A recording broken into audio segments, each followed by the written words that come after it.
Hello everyone, welcome back to channel benchmark study. आज हम discuss करेंगे पीआईबी टॉप 150 एमसीक्यू सीरीज का part 1। और ये जो सीरीज है स्पेशली आपके मेंस एग्जाम को फोकस करके बनाई गई है। तो स्टार्ट करते हैं लेक्चर को और बढ़ते हैं अपने फर्स्ट क्वेश्चन की तरफ। सबसे पहला क्वेश्चन है हमारा रिलेटेड टू लेवेंडर फेस्टिवल 2025। अभी रिसेंटली क्या हुआ है, 2 डेज का लेवेंडर फेस्टिवल कंडक्ट किया गया। कहाँ पे? Bhaderwah town of Jammu and Kashmir. तो यहाँ पे हमें बताना है कि इसके रिलेटेड जो पॉइंट्स है नीचे दिए गए उनमें से कौन सा पॉइंट गलत है। तो इसका थोड़ा सा ब्रीफ आइडिया ले लेते हैं, फिर हम पॉइंट्स को डिस्कस करेंगे। देखिए, लेवेंडर जो है आपका एक एरोमेटिक प्लांट है। तो गवर्नमेंट ऑफ इंडिया ने क्या किया, सीएसआईआर ने इन ईयर 2016 इन्होंने लॉन्च किया एक मिशन जिसका नाम था हमारा अरोमा मिशन। ये इंपॉर्टेंट है आपका, अरोमा मिशन। और इनका फोकस एरिया क्या था? जो हमारे एरोमेटिक प्लांट्स हैं, ठीक है, खुशबू वाले प्लांट्स हैं, उनकी कल्टीवेशन को प्रमोट करना इन फार्मर्स। जो हमारे फार्मर्स हैं उनको मोटिवेट करना कि आप ज्यादा से ज्यादा एरोमेटिक प्लांट की कल्टीवेशन कीजिए। क्योंकि इनका यूज किस किस में होता है? आपका इनका यूज होता है कॉस्मेटिक में, यूज होता है फूड फ्लेवरिंग में, इनका यूज होता है मेडिसिन में, इनका यूज होता है। इसलिए फार्मर्स को प्रमोट करने के लिए, मोटिवेट करने के लिए इन्होंने लॉन्च किया इन ईयर 2016 अरोमा मिशन। और ये किसने लॉन्च किया? सीएसआईआर ने। फिर क्या हुआ, अब देखो बहुत सारे एरोमेटिक प्लांट्स हैं, उनमें से एक प्लांट है हमारा लेवेंडर। उसमें से एक प्लांट है लेवेंडर। तो लेवेंडर की कल्टीवेशन को प्रमोट करने के लिए इन्होंने अरोमा मिशन के तहत एक पर्पल रेवोल्यूशन मिशन लॉन्च किया। Purple revolution.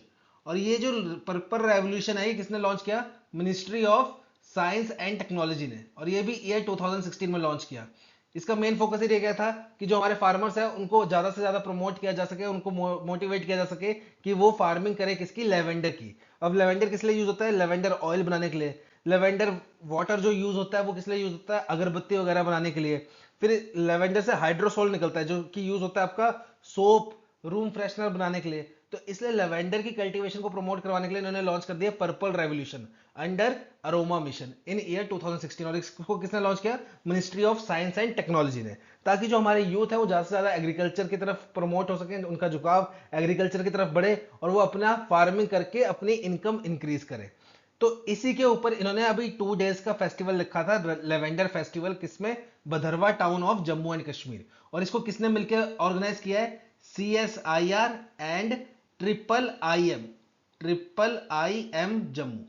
इन दोनों ने मिलकर इसको ऑर्गेनाइज करवाया है। इसको इनॉग्रेट किसने किया? हमारे union minister doctor Jitendra Singh ji ने। ठीक है। फिर तो यानी कि पहला पॉइंट आपका एकदम सही है, दूसरा पॉइंट आपका एकदम सही है। तीसरा पॉइंट बोल रहा है पर्पल रेवोल्यूशन जो है वो अरोमा मिशन के तहत इन ईयर 2016 में लॉन्च हुआ था। तो तीसरा पॉइंट भी आपका एकदम सही है। चौथा पॉइंट बोल रहा है आपका पर्पल रेवोल्यूशन का फोकस एरिया था लेवेंडर की कल्टीवेशन को प्रमोट करना इंडिया में। चौथा पॉइंट भी आपका एकदम सही है। यहां पे गलत कौन सा है आपका? पॉइंट ई।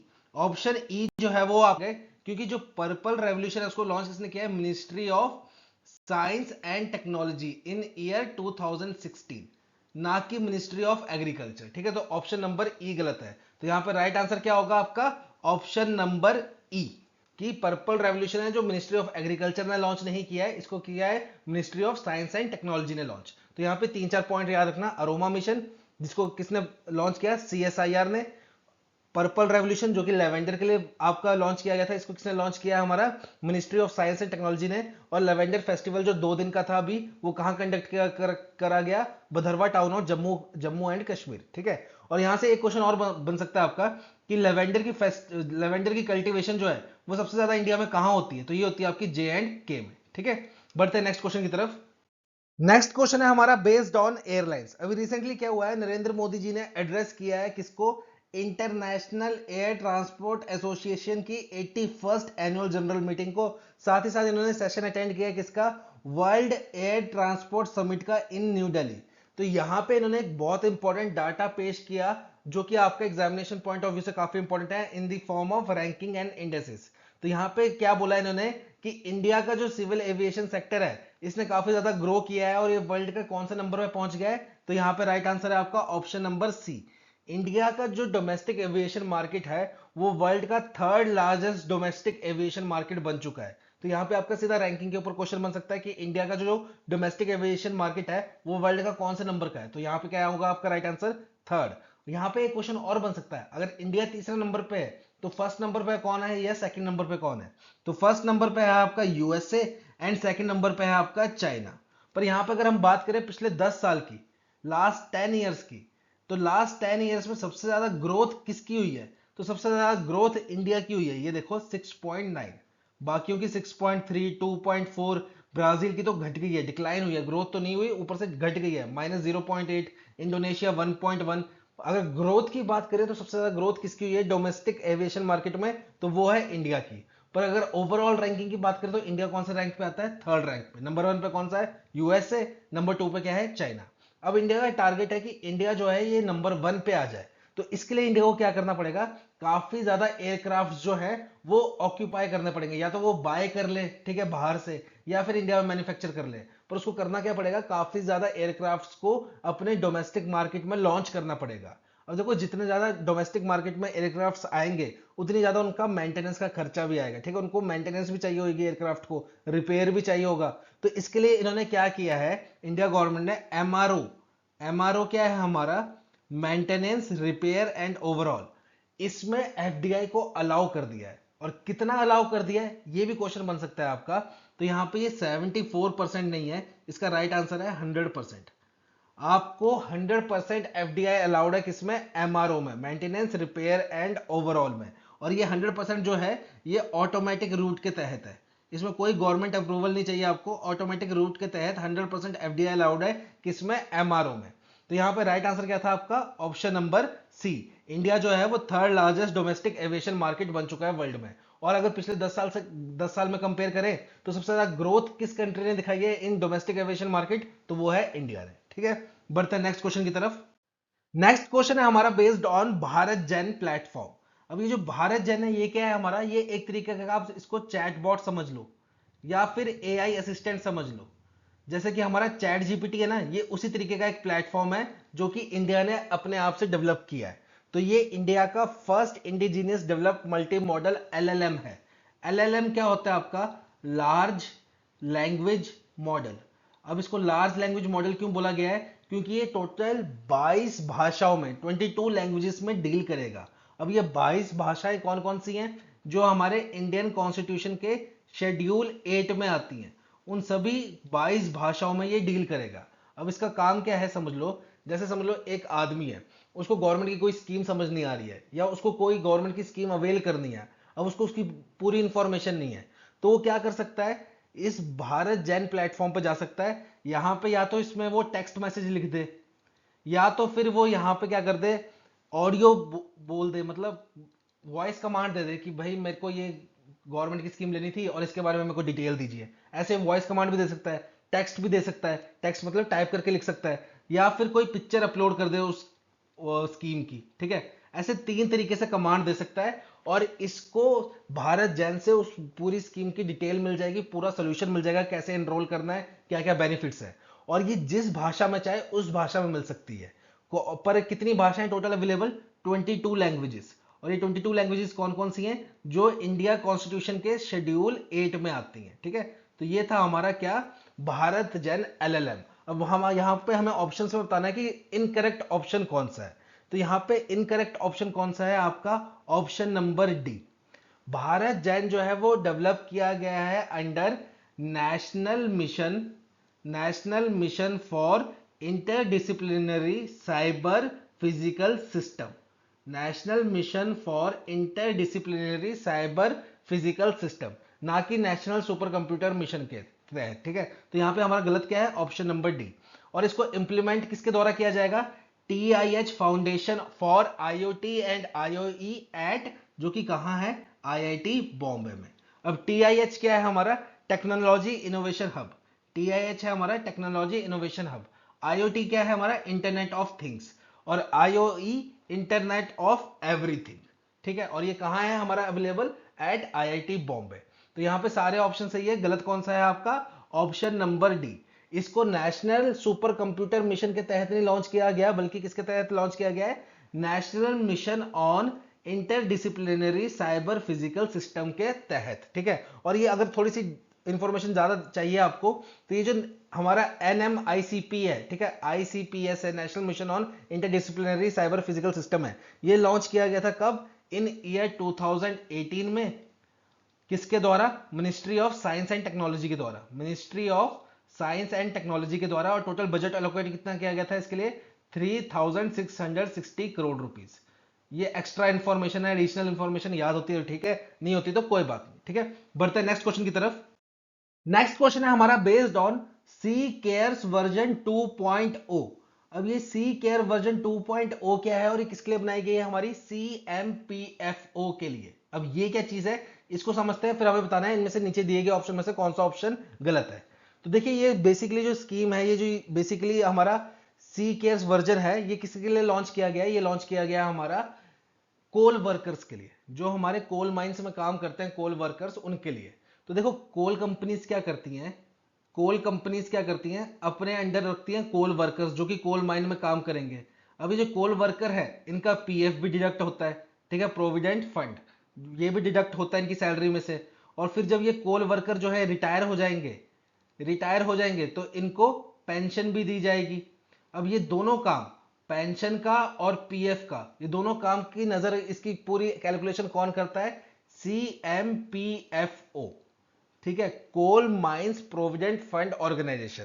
तो यहां पे क्या होता है, किसी भी कोल वर्कर को अगर कोई दिक्कत है कि भाई मेरा पीएफ है जो प्रॉपरली नहीं डिडक्ट हो रहा है, या मेरे को अपना पीएफ विड्रॉ करना है, या फिर जो मेरी पेंशन है वो पूरी प्रॉपर नहीं आ रही, मेरे को डीए कम मिल रहा है, वो जो भी डिस्प्यूट है इनका, पहले क्या करना पड़ता था इन कोल वर्कर को, ये इनको रिटर्न एप्लीकेशन देनी पड़ती थी CMPFO को, फिर वहां से वो पूरा उसका सोल्यूशन निकलता था, मतलब टाइम कंज्यूमिंग प्रोसेस था। अब ये इन्होंने क्या कर दिया, डिजिटलाइज कर दिया है। अब इनको क्या करना, कोल वर्कर को CMPFO के पास जाने की कोई जरूरत नहीं है, सीधा सी केयर्स वर्जन 2.0 में इनको लॉगिन करना है और यहाँ पे अपना जो भी डिस्प्यूट है, जो भी क्वेरी है, वो यहाँ पे डाल देनी है और इनको डिजिटली सॉल्यूशन प्रोवाइड कर दिया जाएगा। ये कम टाइम कंज्यूमिंग होगा, लेस हेक्टिक होगा और फास्ट इसकी सॉल्यूशन प्रोवाइडिंग फैसिलिटी होगी, मतलब जल्दी से जल्दी इसमें सॉल्यूशन प्रोवाइड किया जाएगा, इसलिए सी केयर वर्जन 2.0 लॉन्च किया गया है।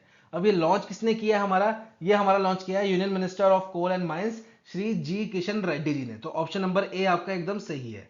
दूसरा, जो भी आपका प्रोविडेंट फंड होगा और पेंशन होगी वो क्या होगी, आपकी डायरेक्टली अकाउंट में आएगी, डीबीटी, डायरेक्ट बेनिफिट ट्रांसफर के तहत डायरेक्टली आपके अकाउंट में आएगी, मतलब आधार लिंक्ड होता है ये आपका, और डायरेक्टली आपके आधार बेस्ड के थ्रू जो भी आपके अकाउंट में, जिस अकाउंट में भी आपका आधार लिंक होगा उसमें आपके ये पैसे आ जाया करेंगे, डीबीटी का मतलब ये होता है, ठीक है। तो ऑप्शन नंबर बी भी आपका एकदम सही है। ऑप्शन नंबर सी आपका मोस्ट इंपॉर्टेंट है एग्जामिनेशन पॉइंट ऑफ व्यू से, ठीक है। ये जो सी केयर वर्जन 2.0 है ये किसने बनाया है, ये सी डैक ने स्टेट बैंक ऑफ इंडिया के साथ मिलकर ये बनाया है सी केयर वर्जन 2.0। तो सी डैक की फुल फॉर्म क्या है, centre for development of advance computing, centre for development of advance computing और स्टेट बैंक ऑफ इंडिया, इन दोनों ने मिलकर ये सी केयर वर्जन 2.0 बनाया है, ठीक है। तो यहां पे गलत कौन सा है आपका, ऑप्शन नंबर डी, क्योंकि देखो इसमें लैंड रिकॉर्ड का कोई लेना देना नहीं है, इसमें सिर्फ काम किसका है, पेंशन का एंड पीएफ का, ठीक है। तो ऑप्शन नंबर ई आपका सही है। तो यहां पे करेक्ट आंसर कौन सा होगा, आंसर डी, मतलब इस सी केयर वर्जन के 2.0 के रिगार्डिंग सबसे गलत स्टेटमेंट कौन सी है, डी, क्योंकि इसमें लैंड रिकॉर्ड का कोई लेना देना नहीं है, सी केयर जो है वो डील करेगी किसके रिलेटेड, पेंशन एंड पीएफ के रिलेटेड, ठीक है। बढ़ते हैं नेक्स्ट क्वेश्चन की तरफ। नेक्स्ट क्वेश्चन है हमारा based on polar research vessel के ऊपर। अब ये पोलर रिसर्च वेसल क्या होती हैं, ये इस तरह की शिप बनाई जाती हैं, इस तरीके से डिजाइन की जाती हैं ताकि ये एक्सट्रीम कंडीशंस में भी काम कर सके। अब ये एक्सट्रीम कंडीशन क्या हुई, जो हमारा पोलर रीजन है, ठीक है, साउथ पोल नॉर्थ पोल जैसे पोलर रीजन जो है हमारा, वहां पे क्या है, काफी ज्यादा ठंड होती है, माइनस में टेम्परेचर होता है और काफी ज्यादा बर्फ भी होती है। तो ये शिप उस तरीके से डिजाइन की जाती हैं कि वो उतने माइनस टेम्परेचर में भी प्रॉपरली वर्क कर सके। दूसरा, इनमें ना आइस ब्रेकिंग फैसिलिटी प्रोवाइड की जाती है ताकि ये जो बर्फ आए इनके रास्ते में उसको तोड़ के अपना रास्ता बनाए और आगे बढ़ती रहे। तो इंडिया की फर्स्ट पोलर रिसर्च वेसल बनेगी इंडिया में, और इसके लिए इंडिया की एक कंपनी ने एमओयू साइन किया है नॉर्वे की कॉन्ग्सबर्ग कंपनी के साथ, जिसका हेडक्वार्टर कहां है, ऑस्लो में। तो आपको यहां पे ये बताना है कि इंडिया की कौन सी कंपनी ने नॉर्वे की कॉन्ग्सबर्ग कंपनी के साथ एमओयू साइन किया है। तो यहां पे राइट आंसर है आपका option number C, Garden Reach Shipbuilders and Engineers Limited, GRSE, Kolkata, ठीक है। इन्होंने एमओयू साइन किया है नॉर्वे की कॉन्ग्सबर्ग कंपनी के साथ ताकि इंडिया का फर्स्ट पोलर रिसर्च वेसल बन सके। अब यहां पे एक क्वेश्चन और बन सकता है आपका नॉर्वे के लिए ही, कि इंडिया ने नॉर्वे के साथ बायलैटरल टॉक की है, किस चीज के लिए, कि ये फोकस करेंगे किसके ऊपर, ग्रीन मैरीटाइम टेक्नोलॉजीज के ऊपर। तो ये चीज भी आपका क्वेश्चन बन सकता है, ठीक है। ग्रीन मैरीटाइम टेक्नोलॉजीज मतलब ऐसी शिप बनाई जाएंगी जो कि ग्रीन एनर्जी का यूज करेंगी, ठीक है। तो उसके लिए इंडिया ने किसके साथ टॉक्स किए, बायलैटरल टॉक्स नॉर्वे के साथ। और इंडिया की जीआरएससी ने नॉर्वे की कोंग्सबर्ग कंपनी के साथ एमओयू साइन किया है ताकि इंडिया का फर्स्ट पोलर रिसर्च वेसल बन सके, ठीक है। बढ़ते हैं नेक्स्ट क्वेश्चन की तरफ। नेक्स्ट क्वेश्चन है आपका बेस्ड ऑन रामसर साइट्स। अब क्या हुआ है, रिसेंटली राजस्थान की दो जगह हैं जिनको इंक्लूड कर दिया है रामसर साइट्स की लिस्ट में, और अब इंडिया की टोटल रामसर साइट्स कितनी हो गई है, 91। तो यहां पे आपको यह बताना है कि वो दो साइट्स कौन सी है जिनको रिसेंटली इंक्लूड किया गया है in the list of Ramsar sites. तो यहां पे राइट आंसर है आपका ऑप्शन नंबर बी। वो दो साइट कौन कौन सी हैं आपकी, किचन जो कि कहां है, पलोड़ी में, और मीनार जो कि कहां है आपका, उदयपुर में। ये दो साइट्स हैं जिनको रिसेंटली इंक्लूड किया गया है रामसर साइट्स में। और इंडिया में अब टोटल रामसर साइट्स कितनी होंगी, 91। रामसर साइट्स होता क्या है बेसिकली, ये होती है आपकी वेटलैंड ऑफ इंटरनेशनल इंपॉर्टेंस, ठीक है, इंटरनेशनल इंपॉर्टेंस की वेटलैंड। अब यहां पे बात की जाए अगर किसी साइट को, अगर हमें रामसर साइट घोषित करना है तो उसके लिए क्या क्राइटेरिया है। तो देखो इंटरनेशनल ऑर्गेनाइजेशन ने हमें टोटल 9 क्राइटेरिया दिए हैं, 9 क्राइटेरिया दिए हैं, जिसमें से अगर आपकी साइट, आपकी जो जगह है वो इन 9 क्राइटेरिया में से कोई भी एक क्राइटेरिया को अगर फुलफिल करती है तो उसको क्या कहला दिया जाता है, रामसर साइट। तो टोटल 9 क्राइटेरिया है, उसमें से कोई एक फुलफिल करना होता है तो आपकी साइट क्या बन जाएगी, रामसर साइट। इंडिया में टोटल रामसर साइट कितनी है अब, 91, ठीक है। तो यहां पे एक क्वेश्चन बन सकता है आपका कि कौन से स्टेट में मैक्सिमम रामसर साइट है, ये क्वेश्चन आपका बन सकता है। तो राइट आंसर यहां पे क्या होगा, तमिलनाडु। टोटल रामसर साइट्स कितनी है तमिलनाडु में, 20, ठीक है। State with maximum Ramsar site, इसका आंसर क्या होगा आपका, तमिलनाडु, ठीक है। बढ़ते हैं नेक्स्ट क्वेश्चन की तरफ। नेक्स्ट क्वेश्चन है हमारा based on Indian institute of corporate affairs के ऊपर। अब Indian institute of corporate affairs ने क्या किया है, रिसेंटली लैंड एक्वायर की है, जमीन खरीदी है, जमीन एक्वायर की है ताकि ये सेटअप कर सके अपना फर्स्ट एवर रीजनल कैंपस। तो आपको यहां पे ये बताना है कि ये अपना फर्स्ट एवर रीजनल कैंपस कौन से स्टेट में स्टैब्लिश करेंगे। तो यहां पे राइट आंसर है आपका ऑप्शन नंबर सी, मेघालय में। तो Indian institute of corporate affairs अपना फर्स्ट एवर रीजनल कैंपस कहां सेटअप करेंगे, मेघालय में। और इसके लिए इन्होंने 5 एकड़ की जमीन भी एक्वायर कर ली है, कहां पे, न्यू शिलोंग टाउनशिप में, जो कि कहां है आपका, मेघालय में, ठीक है। बढ़ते हैं नेक्स्ट क्वेश्चन की तरफ। नेक्स्ट क्वेश्चन है हमारा बेस्ड ऑन पॉपुलेशन सेंसस 2027। अब क्या होगा, 2027 में पॉपुलेशन सेंसस किया जाएगा, इसके लिए इन्होंने क्या किया है, रेफरेंस डेट अनाउंस की है। अभी जो रेफरेंस डेट है ये दो पार्ट्स में अनाउंस की है, अलग अलग पार्ट्स के लिए, इंडिया के अलग अलग पार्ट्स के लिए अलग अलग डेट्स अनाउंस की है। जैसे कि मोस्ट ऑफ द इंडिया के लिए, मतलब कम से कम कंप्लीट इंडिया ही मान लो आप, उसके लिए रेफरेंस डेट अलग है। और कुछ पार्ट्स के लिए रेफरेंस डेट अलग है। वो कुछ पार्ट्स कौन कौन से हैं, आपका लद्दाख वाला एरिया हो गया, फिर आपका स्नो वाला एरिया हो गया, कहां कहां का, हिमाचल प्रदेश का, उत्तराखंड का, एंड जम्मू एंड कश्मीर का, जहां पे बर्फ गिरती है। तो ये 4 एरियाज के लिए रेफरेंस डेट अलग है और बाकी पूरे इंडिया के लिए रेफरेंस डेट अलग है। तो यहां पे क्वेश्चन पूछा गया है जो पॉपुलेशन सेंसस 2027 का होगा उसमें मोस्ट पार्ट ऑफ इंडिया के लिए रेफरेंस डेट कौन सी है। तो यहां पर राइट आंसर है आपका ऑप्शन नंबर बी, 1 मार्च 2027 0.0 आवर्स। और वहीं अगर हम बात करें लद्दाख और स्नो वाला एरिया हिमाचल का, उत्तराखंड का एंड जम्मू एंड कश्मीर का, उसके लिए रेफरेंस डेट क्या है आपकी, 1 अक्टूबर 2026 0.0 आवर्स।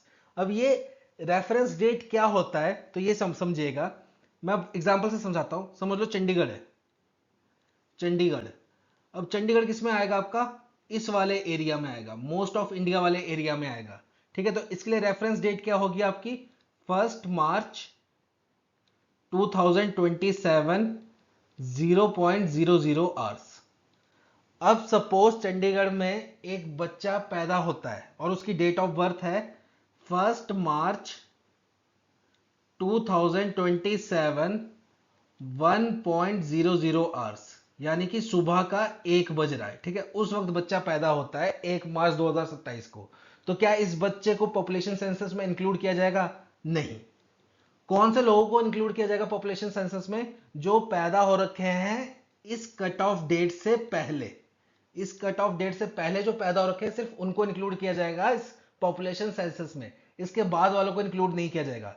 वैसे ही जो हमारा स्नो एरिया है जम्मू कश्मीर हिमाचल उत्तराखंड का और लद्दाख वाला एरिया है, उसके लिए कट ऑफ डेट है 1 अक्टूबर 2026 0.0 आवर्स। मतलब उन लोगों को इंक्लूड किया जाएगा पॉपुलेशन सेंसस में जो इस डेट से पहले पैदा हो रखे हैं, सिर्फ उन्हीं लोगों को इंक्लूड किया जाएगा। और ये पॉपुलेशन सेंसस इंपॉर्टेंट क्यों है? क्योंकि इसमें कास्ट सेंसस भी होएगा। कास्ट सेंसस लास्ट हुआ था आपका ईयर 1931 में, उसके बाद आपका कास्ट सेंसस प्रॉपरली नहीं हुआ है। उसके बाद देखो 1951 में कास्ट सेंसस जो हुआ था उसमें सिर्फ एससी एसटी के लिए हुआ था, ओबीसी को इंक्लूड नहीं किया गया था। फिर 2011 का जो हुआ था कास्ट सेंसस, उसको प्रॉपरली पब्लिश नहीं किया गया। तो ये 1931 के बाद एक मतलब इतने टाइम बाद फिर से एक प्रॉपर कास्ट सेंसस होएगा और उसको प्रॉपरली पब्लिश्ड भी किया जाएगा, ठीक है। और हमारा लास्ट जो सेंसस हुआ था पॉपुलेशन सेंसस, वो कब हुआ था? ईयर 2011 में। फिर हमारा सेंसस होना चाहिए था 2021 में, पर कोविड की वजह से इसको एक्सटेंड कर दिया और एक्सटेंड करते करते अब कब चला गया? 2027 तक चला गया, ठीक है। तो बढ़ते हैं नेक्स्ट क्वेश्चन की तरफ। नेक्स्ट क्वेश्चन है हमारा बेस्ड ऑन टिहरी डैम। अब यहां पे क्या है, टिहरी डैम में लगना था आपका 1000 मेगावाट का variable speed pump storage plant, ठीक है, जिसकी फर्स्ट यूनिट बन के तैयार हो चुकी है, काम करना उसने चालू कर दिया। और फर्स्ट यूनिट कितने मेगावाट की है? 250 मेगावाट की। तो यहाँ पे क्वेश्चन ये है कि इस फर्स्ट यूनिट को इंस्टॉल किसने किया है, कौन सी कंपनी ने इंस्टॉल किया है? तो यहाँ पे राइट आंसर है आपका option number B, THDC India Limited. अब ये टीएचडीसी की फुल फॉर्म क्या है? Tehri Hydro Development Corporation India Limited. इन्होंने बनाई है इसकी फर्स्ट यूनिट जो कि कितने की है? 250 मेगावाट की। अब variable speed pump storage plant क्या करेगा? देखो जब बिजली की डिमांड ज्यादा होगी तो अपर रिजर्वायर में से पानी आएगा ऐसे नीचे को, और ये टरबाइन को घुमाएगा और पानी चला जाएगा नीचे लोअर रिजर्वायर में, जिससे बिजली बन जाएगी। और जब ज्यादा बिजली की डिमांड नहीं होगी तब क्या करेंगे ये बिजली का? तब ये उस बिजली से लोअर रिजर्वायर से पानी वापस ऊपर अपर रिजर्वायर में डाल दिया करेंगे। अब बिजली तो बन चुकी है, उसका यूज तो करना ही पड़ेगा। तो कैसे यूज करेंगे? लोअर रिजर्वायर से पंप करेंगे पानी वापस अपर रिजर्वायर में, और जब ज्यादा डिमांड आ जाएगी बिजली की तो अपर रिजर्वायर में से पानी छोड़ देंगे, और जब लोअर डिमांड होगी तो लोअर रिजर्वायर से पानी उठा के अपर में डाल दिया करेंगे उस बिजली से। ये काम है इस variable speed pump storage plant का, ठीक है। अब यहाँ पे मेन क्वेश्चन आपका एक चीज और बन सकती है, जो हमारा टिहरी डैम है ये कौन सी नदी के ऊपर बना हुआ है? तो टिहरी डैम बना हुआ है आपका भागीरथी नदी के ऊपर, ठीक है। भागीरथी और अलकनंदा देवप्रयाग में मिलते हैं, फिर उसके बाद आपकी गंगा रिवर फॉर्म हो जाती है, ठीक है। तो भागीरथी और अलकनंदा मिलते हैं तब जाके गंगा बनती है। तो भागीरथी नदी के ऊपर क्या है आपका? टिहरी डैम, ठीक है। बढ़ते हैं नेक्स्ट क्वेश्चन की तरफ।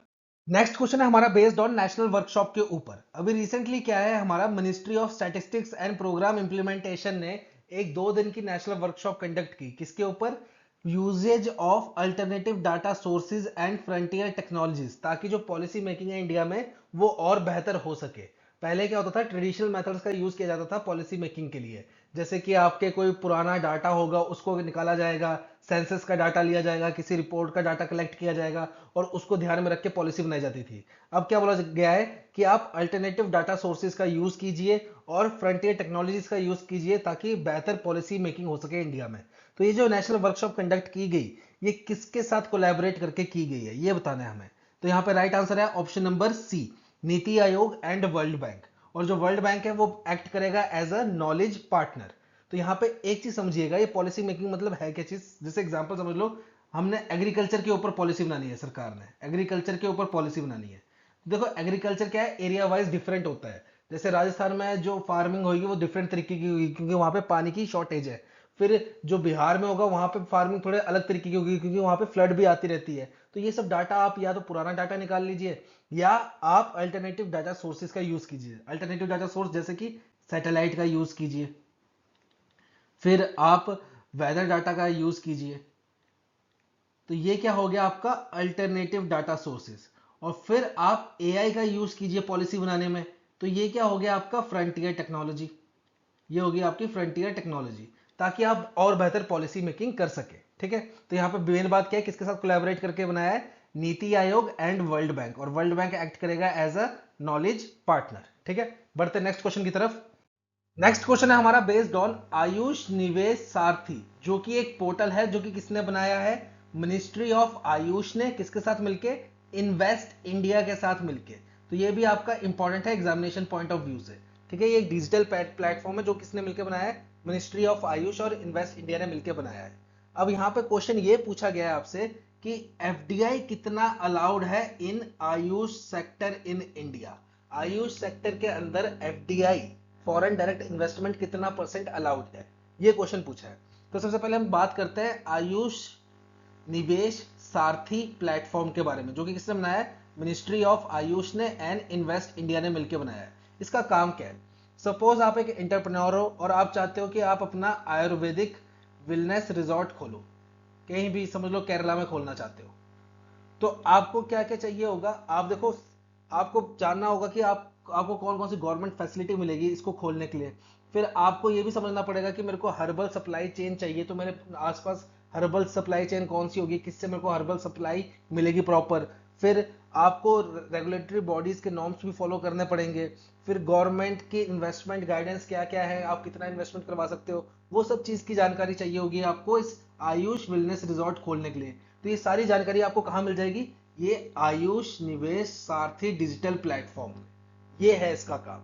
ये आपको सारी जानकारी प्रोवाइड करेगा, आपकी सप्लाई चेन में हेल्प करेगा, फिर आपको इन्वेस्टमेंट में हेल्प करेगा। ये सारी चीज कहाँ से मिलेगी, आयुष निवेश सारथी डिजिटल प्लेटफॉर्म पे, जो कि किसने बनाया, ministry of Ayush and invest India ने। अब क्वेश्चन ये है हमारा कि एफडीआई कितना अलाउड है in AYUSH sector in India. तो यहाँ पे राइट आंसर है आपका ऑप्शन नंबर ई, 100% एफडीआई अलाउड है थ्रू ऑटोमेटिक रूट। कोई गवर्नमेंट अप्रूवल की जरूरत नहीं है, 100% एफडीआई अलाउड है through automatic route in AYUSH sector in India. ठीक है, बढ़ते हैं नेक्स्ट क्वेश्चन की तरफ।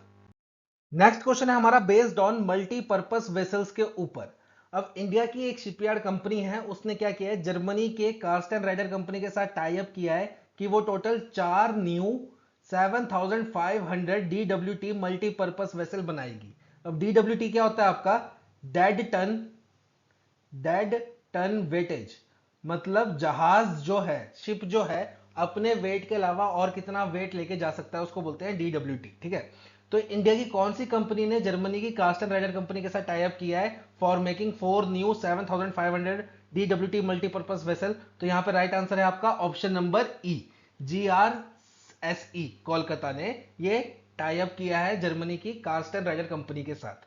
अब यहां पे आपके दो क्वेश्चन इंपॉर्टेंट और बन सकते हैं, वो क्या, पहला, इंडिया का टारगेट, इंडिया का टारगेट क्या है कि इंडिया चाहता है इंडिया बने टॉप 5 शिप बिल्डिंग कंपनी। ठीक है, ship building country, ship building country by year 2047, top 5 में आना चाहता है इंडिया। दूसरा, इंडिया चाहता है कि जो हमारे लॉजिस्टिक पोर्ट है, जो पोर्ट है उसका काफी ज्यादा यूज किया जा सके ताकि हम सामान को एक जगह से दूसरी जगह लेके जा सके, जिसकी इंफ्रास्ट्रक्चर डेवलपमेंट के लिए इंडिया ने कितना किया है कमिटमेंट इन्वेस्ट करने का, $20 बिलियन फॉर इंफ्रास्ट्रक्चर डेवलपमेंट। और ये किस चीज के लिए, ताकि हमारे जो मल्टी मॉडल लॉजिस्टिक पोर्ट है, कनेक्टिविटी है, उसका इंक्रीज किया जा सके, उसको इनहेंस किया जा सके। ठीक है, तो ये चीज भी आप याद रखना, एग्जामिनेशन पॉइंट ऑफ व्यू से दोनों चीजें इंपॉर्टेंट है। ठीक है, बढ़ते हैं नेक्स्ट क्वेश्चन की तरफ। नेक्स्ट क्वेश्चन है हमारा based on waste picker enumeration app के ऊपर। रिसेंटली ये ऐप लॉन्च की गई किसके द्वारा, ministry of social justice and empowerment के द्वारा। किस दिन को लॉन्च की गई, वर्ल्ड एनवायरनमेंट डे के दिन लॉन्च। और ये कब बनाया जाता है हमारा, 5 जून को, 5 जून को ये डे बनाया जाता है, वर्ल्ड एनवायरनमेंट डे। अब यहाँ पे समझने वाली बात है, ये वेस्ट पिकर एनुमरेशन ऐप है क्या चीज।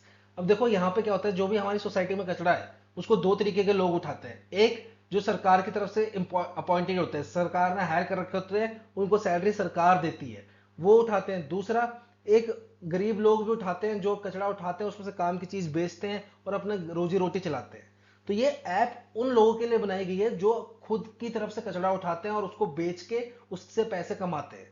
अब सरकार क्या बोल रही है, अगर कोई व्यक्ति ऐसा काम करता है उसको क्या करना है, ये ऐप में अपने आप को इनरोल कराना है, जिससे क्या होगा, उसको एक आईडी प्रोवाइड की जाएगी, एक यूनिक आईडी प्रोवाइड की जाएगी, जिसका बेनिफिट क्या होगा, अगर कल को सरकार कोई इस चीज के रिलेटेड कोई ट्रेनिंग निकालती है, तो जिसके पास वो आईडी होगी उसको वो फ्री ट्रेनिंग अटेंड करना मिलेगा। दूसरा, अगर कोई हेल्थ इंश्योरेंस स्कीम निकालती है ये वेस्ट पिकर्स के लिए, तो जिस व्यक्ति के पास ये आईडी होगी वो भी उस हेल्थ इंश्योरेंस स्कीम में अपने आप को एनरोल करा पाएगा।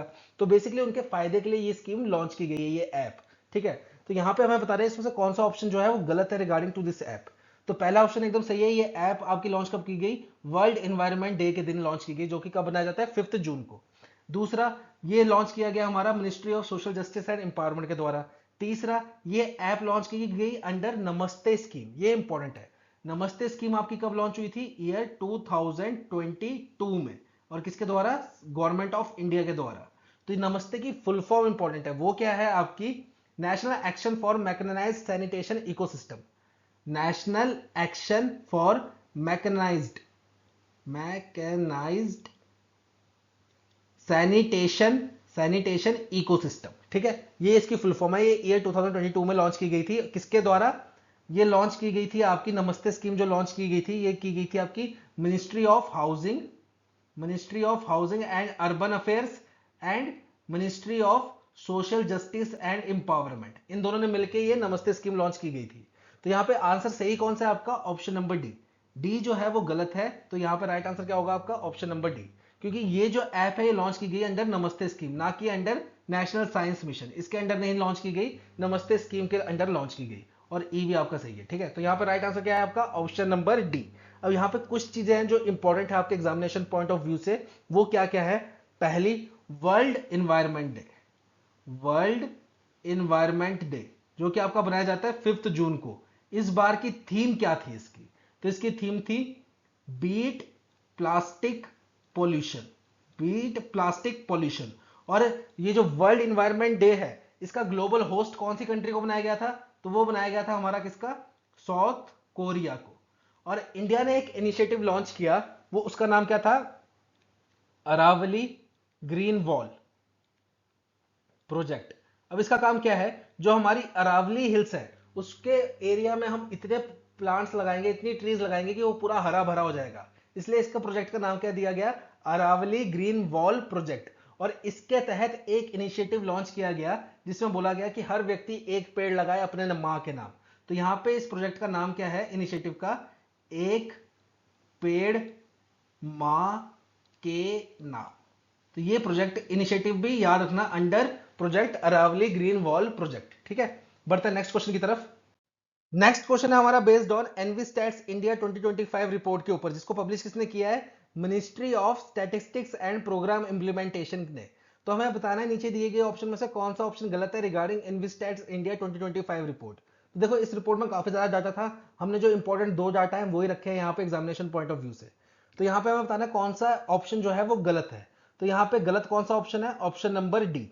देखो पहला ऑप्शन क्या बोल रहा है? ये किसने रिलीज किया है? Ministry of Statistics and Programme Implementation, जो कि एकदम सही है।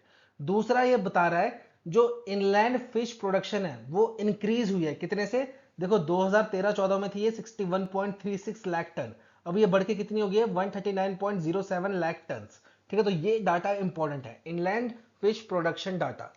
फिर जो एनुअल मीन टेम्परेचर है वो इंक्रीज कर गया है। 2001 में एनुअल मीन टेम्परेचर कितना होता था? 25.05 डिग्री सेल्सियस, अब ये बढ़ के कितना हो गया? 25.74 डिग्री सेल्सियस इन 2024। तो ये दो डाटा इंपॉर्टेंट थे, ठीक है। अब यहाँ पे देखो ऑप्शन नंबर डी क्या है? ये कह रहा है फिश प्रोडक्शन जो है वो डिक्लाइन हुआ है, पर हमने अभी ऑप्शन नंबर बी में पढ़ा कि ये 61.36 से बढ़ के कितना हो गया? 139.07। तो ये डिक्लाइन नहीं हुआ बल्कि इंक्रीज हुआ है, ठीक है। और द पब्लिकेशन जो है वो पार्ट किसका है? इन्वायरमेंट स्टैटिस्टिक रिपोर्ट फ्रेमवर्क का, ठीक है। तो ये इतना इंपॉर्टेंट नहीं है, इसमें मेन इंपॉर्टेंट क्या था आपका?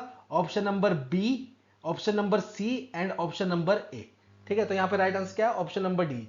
इनलैंड फिश प्रोडक्शन डिक्लाइन नहीं हुआ, इंक्रीज हुआ, इसलिए गलत ऑप्शन क्या हुआ? Option number D. तो ये था हमारा पीआईबी पार्ट 1। बहुत जल्द मिलेंगे आपको नई वीडियो के साथ। Till then have a nice day.